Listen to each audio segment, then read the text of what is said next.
Guarantee BJP ବା ମୋଦି ସରକାର ଦେଉଛନ୍ତି ତାହା ହେଉଛି କମିଶନ ଗ୍ୟାରେଣ୍ଟି। ନବୀନ ପଟ୍ଟନାୟକ ଓଡ଼ିଶାରେ ଯେଉଁ ଗ୍ୟାରେଣ୍ଟି ଦେଉଛନ୍ତି ବିଜୁ ଜନତା ଦଳ ତାହା ହେଉଛି ପିସି ଗ୍ୟାରେଣ୍ଟି, ପରସେଣ୍ଟେଜ ଗ୍ୟାରେଣ୍ଟି। କଂଗ୍ରେସ ବା ରାହୁଲ ଗାନ୍ଧୀ ଯେଉଁ ଗ୍ୟାରେଣ୍ଟି ଦେଉଛନ୍ତି, ରାହୁଲ ଗାନ୍ଧୀ ଦିଅନ୍ତୁ ବା କଂଗ୍ରେସ ଓଡ଼ିଶାରେ ଏ ହେଉଛି ସାର୍ବଜନୀନ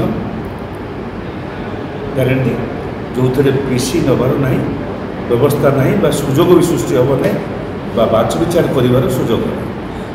ବିଦ୍ୟୁତରେ ଘୋଷଣା କରାଯାଇଛି 200 ୟୁନିଟ୍ ପର୍ଯ୍ୟନ୍ତ ଛାଡ଼ କରାଯିବ ସମସ୍ତଙ୍କୁ, ସବୁ ବର୍ଗର ଲୋକଙ୍କୁ। ସେ ଗରିବ ହେଉ କି ବାଛବିଚାର କରିବାକୁ ସେଥିରେ ସୁଯୋଗ ଦିଆଯିବନି। ଇଏ ଆମର ଏ ଦଳର ନୁହେଁ, ସେ ଦଳର ନୁହେଁ ଅଛି, ଏ ସୁଯୋଗ ଦିଆଯିବନି। ଚାଷୀ ଏ ହେଲା ସାର୍ବଜନୀନ ଏବଂ ବିଭିନ୍ନ ବର୍ଗର ଲୋକଙ୍କୁ ମଧ୍ୟ ଏଥିରେ ଇସ୍ତାହାରରେ ରଖାଯାଇଛି, ରିହାତି ଦିଆଯାଇଛି। ଚାଷୀମାନଙ୍କ ପାଇଁ ଦିଆଯାଇଛି। ସ୍ମଲ୍ ସ୍କେଲ୍ ଇଣ୍ଡଷ୍ଟ୍ରିଜ୍ ଯେଉଁମାନେ କ୍ଷୁଦ୍ର ଚାଷୀମାନେ କରୁଛନ୍ତି, କ୍ଷୁଦ୍ର ଶିଳ୍ପ କରୁଛନ୍ତି, ତାଙ୍କ ପାଇଁ ରିହାତି ଦିଆଯାଇଛି। ଏମାନଙ୍କୁ ସବୁ ରିହାତି ଦିଆଯାଇଛି। ସେ ହେଉଛି ସେ ବର୍ଗର ଲୋକ, ସେଥିରେ କିଛି ବାଛବିଚାର ନାହିଁ, ସେଥିରେ ବାଛବିଚାର ନାହିଁ, ଏଥିରେ କିନ୍ତୁ ତାଙ୍କର ହେଉଛି ଗ୍ୟାରେଣ୍ଟି କ'ଣ ନା 300 ୟୁନିଟ୍ ପର୍ଯ୍ୟନ୍ତ ମାଗଣା ଦେବୁ ସୋଲାର ଏନର୍ଜି। ଯିଏ ସୋଲାର ନେବ ତାକୁ ହିଁ ଦିଆଯିବ ଏବଂ ସେ ସୋଲାର ନେଲା ବେଳେ ସେ ସୋଲାର ଯେତେବେଳେ ଦରଖାସ୍ତ କରିବାକୁ ଆସିବ ସେଥିରେ ସେ କମିଶନ ନେବେ, ଉପରୁ ନେଇଯାଉଛନ୍ତି। ଯେଉଁ ସୋଲାର ସିଷ୍ଟମ୍ ଯିଏ ଦେବ ସେ ତାକୁ କହୁଛନ୍ତି। ଯେମିତି ଚାଷୀମାନଙ୍କୁ ଦିଆଯାଉଛି କ୍ରପ୍ ଲସ୍ର ଆମେ ଚାଷୀ ବୀମା କରାଯାଉଛି, ସେ ଚାଷୀ ବୀମା ଯେଉଁମାନେ କରୁଛନ୍ତି ଯେଉଁ ଏଜେନ୍ସିମାନେ ତାଙ୍କଠାରୁ କମିଶନ ନିଆଯାଉଛି। ଠିକ୍ ସେମିତି ଭାବରେ ଏଠି ଯଦି ନବୀନ ପଟ୍ଟନାୟକଙ୍କର ସରକାର ବିଜୁ ସ୍ୱାସ୍ଥ୍ୟ ଯୋଜନା କାର୍ଯ୍ୟକାରୀ କରିବା ପାଇଁ ଯେଉଁ ଘୋଷଣା କରିଛନ୍ତି, ଯେଉଁ ଗ୍ୟାରେଣ୍ଟି ଲୋକଙ୍କ ପାଖରେ ପହଞ୍ଚାଉଛନ୍ତି, ସେଥିରେ ଯେଉଁ ଲୋକମାନେ ଇଏ ରହିବେ, ରୁଗ୍ଣ ରହିବେ ବା ରୋଗଗ୍ରସ୍ତ ହୋଇକରି ମେଡ଼ିକାଲ ଯିବେ, ସିଏ ଯେତେବେଳେ ଟଙ୍କା ମାଗିବ ସେ କର୍ପୋରେଟ୍ ଇଏ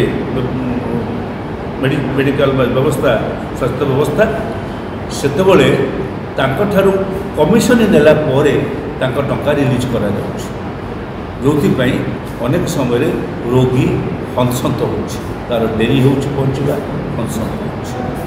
ସେଥିପାଇଁ ଆମେ ସ୍ପଷ୍ଟ ଭାବରେ କହିବାକୁ ଯେ କଂଗ୍ରେସର ଗ୍ୟାରେଣ୍ଟି ବିଶ୍ୱାସଯୋଗ୍ୟ ଗ୍ୟାରେଣ୍ଟି, କଂଗ୍ରେସର ଗ୍ୟାରେଣ୍ଟିରେ ପାତର ଅନ୍ତର ନାହିଁ। କଂଗ୍ରେସର ଗ୍ୟାରେଣ୍ଟି ସାର୍ବଜନୀନ ବା ସବୁ ବର୍ଗର ଲୋକ ଏକ ସମୟରେ ସେ ସୁବିଧା ଉପଭୋଗ କରିବେ। ଘୋଷଣା ହେଇଛି ଯେଉଁ ପ୍ରାର୍ଥୀ, ତ ଭାବୁଛି ଯେଉଁ ପ୍ରାର୍ଥୀମାନଙ୍କୁ ଘୋଷଣା ହେଇଛି ପ୍ରାର୍ଥୀମାନେ ଖୁବ୍ ଭଲ କରିବେ ଏବଂ ଲଢ଼େଇ କ'ଣ ଭୋଟ ହେବ ସେଟା ଆହୁରି ସମୟ କହିବ। କିନ୍ତୁ ଯେଉଁ ଭାବୁଥିଲେ ଯେ କଂଗ୍ରେସ ଏକ ସ୍ଥିତିକୁ ଆସୁନାହିଁ, ଡେରି କରୁଛି, କିନ୍ତୁ ପ୍ରାର୍ଥୀ ଯେଉଁମାନଙ୍କୁ ଯେଉଁ ସବୁ ହେଇଛି ଚୟନ ହେଇଛି ସେଥିରେ ନିଶ୍ଚିତ ଭାବରେ କଂଗ୍ରେସ ଖୁବ୍ ଭଲ କରିବ ବିଶ୍ୱାସ।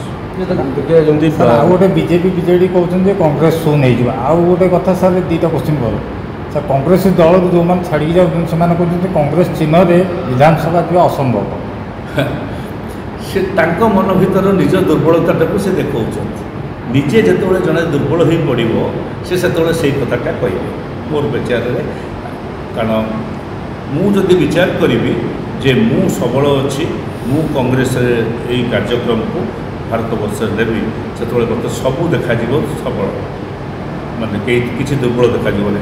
ମୁଁ ଯଦି ଭାବିବି ଯେ ମୋର କିଛି ଏଇଟା ଆସିଲା ନାହିଁ, ସେଇଟା ହେଲା ନାହିଁ, ଅମୁକଟା ମିଳିଲା ନାହିଁ, ସେଇ ଯେଉଁ କଥାଟାରେ ଭାବିଲା ବେଳକୁ ମୋତେ ଦୁର୍ବଳ ହୋଇଯିବେ, ସେତେବେଳେ ସବୁ କଥା ମୋତେ ଦୁର୍ବଳ, କଂଗ୍ରେସ ବି ଦୁର୍ବଳ ଦେଖାଦେବ।